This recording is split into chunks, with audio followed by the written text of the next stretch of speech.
კვარაცხელია მეტოქეზე პირდაპირ მიდის. ქართველს აქვს ძრავა, ტექნიკა, სიმამაცე და თავხედობა. მართლაც გასაკვირ რაღაცეებს აკეთებს. ხდება ხოლმე ისე, როცა დაღლილი არ ვარ ხოლმე, შემიძლია კიდევ ვივარჯიშო. აქ ყველაზე ბნელ კუთხეში თვალი შევავლე შენს 6 ჯილდოს. იატაკზე რატომ ინახავ? არ ვიცი, უბრალოდ არ მიყვარს, როცა მათ ყველა უყურებს. ბიჭა, უკეთეს ადგილზე უნდა შეინახო ეს ჯილდოები. ნახე, ყველას მტვერი ადევს.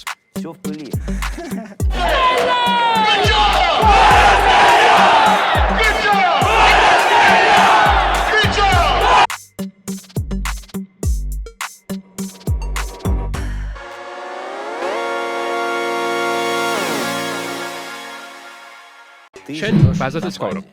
ასეა? კი. ანუ არ გინდა ქალაქში, ჩვეულებრივ ბინაში ცხოვრება. არა. რატომ?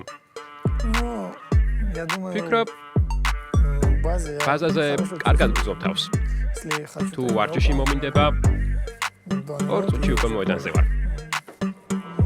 ბაზაზე ყველაფერია. მოიცა, ახლა 4 საათია. თქვენ უკვე გქონდათ ვარჯიში. თეორიაც. და შეიძლება ახლა ბურთი აიგო და სავარჯიშოდ გახვიდე? მარტო? ნუ, გაჩნია როგორ გძნობ თავს. ახლა მირჩევნია დასვენება. ზოგადად? ხდება ხოლმე ისე, როცა დაღლილი არ ვარ ხოლმე, შემიძლია კიდევ ვივარჯიშო. მაგრამ დღეს არ მგონია. და რას აკეთებ ამ დროს? უცოდარ, მარტო? კი. ნუ იქ კარი დგას. ანუ შენ აქ ბურთით ხარ და მარტო დარბი ხარ.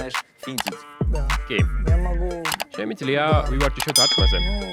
სამუშაო ბევრია. როცა ერთი კვირით ადრე ვგებულობ, რომ ჩემი ოჯახი ყაზანში ჩამოდის, ამ დროს ბინოს ქირავ. და იქ მეც ოჯახთან ერთად ცხოვრობ. ასეთი რამ ჯერ მხოლოდ ერთხელ მოხდა. როცა ასეთი ბინა 2 კვირით მქონდა ნაქირავები. და ოჯახი იქ ცხოვრობდით. თუმცა შემდეგ ისინი საქართველოში დაბრუნდნენ. აქ ყველაზე ბნელ კუთხეში თვალი შევავლე შენს 6 ჯილდოს. იატაკზე რატომ ინახავ? არ ვიცი, უბრალოდ არ მიყვარს, როცა მათ ყველა უყურებს. რატომ? მოდი მე ვნახავ. ეს როტორი რუბინის შემდეგ მოგცეს. ეს კი რუბინი როსტოვი, რუბინი სოჭი. ამ მაჩებიდან შენ ყველაზე მეტად რომელი დაგამახსოვრდა როსტოვთან? ეს? რატომ? იქ 3 მოთამაშის მოთხოვების შემდეგ ძალიან კარგი გოლის გატანა შემეძლო. მახსოვს? მაგ თამაში მე ვიყავი კომენტატორის სხვათა შორის და მე თვითონაც გამოშტერდი. 3 კაცი მოატყუე და დარტყმისთვის ძალა აღარ გეყო. აჰა, გამახსენდა. ბიჭა, უკეთეს ადგილზე უნდა შეინახო ეს ჯილდოები. ნახე, ყველას მტვერი ადევს.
in crescita, ha fatto molto bene in nazionale. მწვრთნელმა და კომპანიამ ტრანსფერზე კარგად იმუშავეს. ვინაიდან ცხადი იყო იმ სტილის ფეხბურთელების შეძენაზე მითითებები, რომლებიც სპალეტის სჭირდებოდა. კლუბი სატრანსფერო ბაზარზე ძალიან კარგი იყო. შეიძინა არა პირველი კლასის, არამედ ისეთი მოთამაშეები, რომლებმაც გიჟური ზეგავლენა მოახდინეს.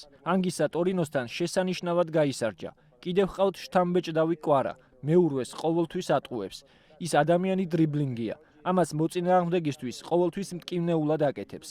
პოლიტანოს ახერხებს, მაგრამ ინსინიესავით მოედნის შუაში იწევს. კვარაცხელია მეტოქეზე პირდაპირ მიდის. ქართველს აქვს ძრავა, ტექნიკა, სიმამაცე და თავხედობა. მართლაც გასაკვირ რაღაცეებს აკეთებს და იმედია ასე გააგრძელებს. რამე თუ მისი თამაშის ყურება სასიამოვნოა.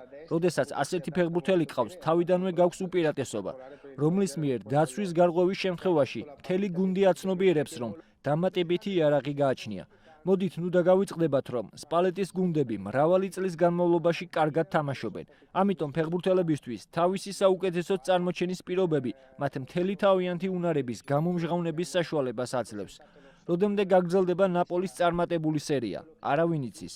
დღეს ეს შოუა, რომელიც უნდა ნახოთ, როგორ თამაშობენ. ისინი კარგად გამოიყურებიან ჩემპიონთა ლიგაზე, განსაკუთრებით ლივერპულთან. სასიამოვნოა ფეხბურთის ცქერა, რომელიც ტოტალური ხდება.